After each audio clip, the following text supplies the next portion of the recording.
My name is Rashid Khalidi.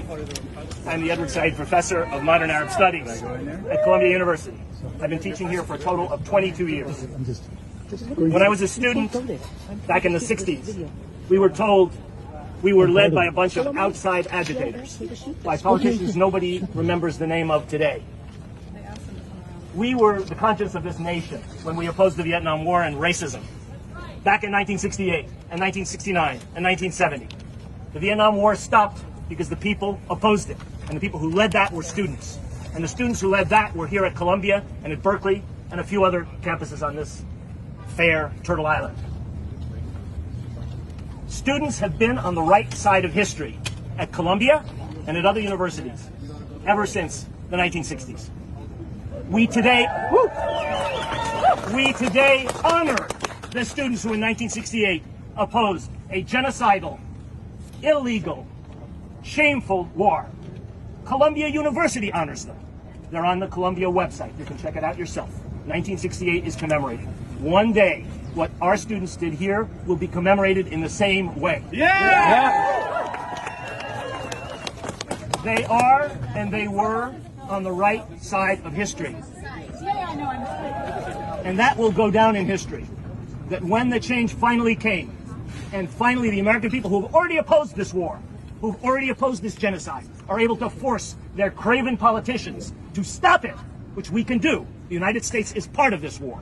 Every plane bombing Gaza is an American plane, F-16s, F-15s, F-35s. Every helicopter, Apache, is American. Every bomb drop is American. Those are our taxes. Those are our representatives. Shame on them. And shame on the administration of this university. They will go down in infamy for having done what they did the other night. Today, nobody remembers the names of the administrators and the trustees who ordered the police onto the Columbia campus on 1968. They have gone down in ignominy.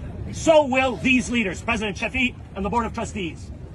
And the students will be remembered one day on a Columbia website as the people who helped change the course of this country. Together with the brave students up at CCNY, we should shout out to them. Together with the students at NYU, FIT, all over this country. What we are witnessing in terms of police repression is a tiny fraction of what people under occupation in Palestine have been experiencing for 56 years. The kettling, the checkpoints, the blockades, the police dragging students out. Many of them were injured last night. The lies, outside agitators. Wait until the numbers come out from One Police Plaza. They were all students. They were our students. And we are ashamed of our university for, instead of continuing the negotiations that many faculty were happy to be part of, decided to bring in the NYPD.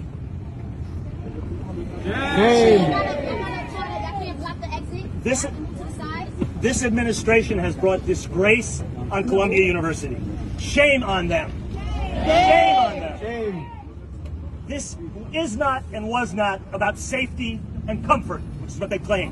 Do we feel safer today that 100 of our students have been processed down at One Police Plaza? Do we feel safer today that faculty and students cannot get onto their own campus? Of course not. This was a craven capitulation to external pressure. The students didn't want it. The faculty didn't want it.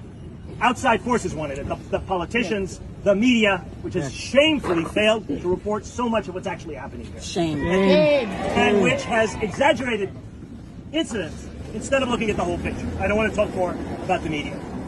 This is not about safety and comfort. This is about the moral issue. Why are you blaming Indonesia? This is not about safety and comfort. This is about a genocide being carried on with American money and with American weapons against a people that has been living under occupation for generation after generation after generation. That's what it's really about. That's what the students were about, and that's what faculty and staff for Justice in Palestine are about. Why are your supporters trying to block that? We are faculty and staff who believe that our students should be safe. All of our students should be safe.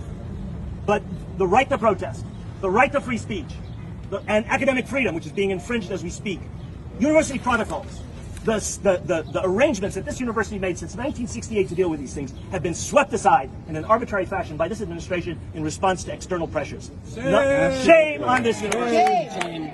I repeat one more time, this is not about Columbia or CCNY or Berkeley or UCLA or any other place where the students have risen up. This is the conscience of a nation speaking through your kids, through young people who are risking their futures, who are risking suspension, expulsion, criminal arrest in order to wake people up in this country.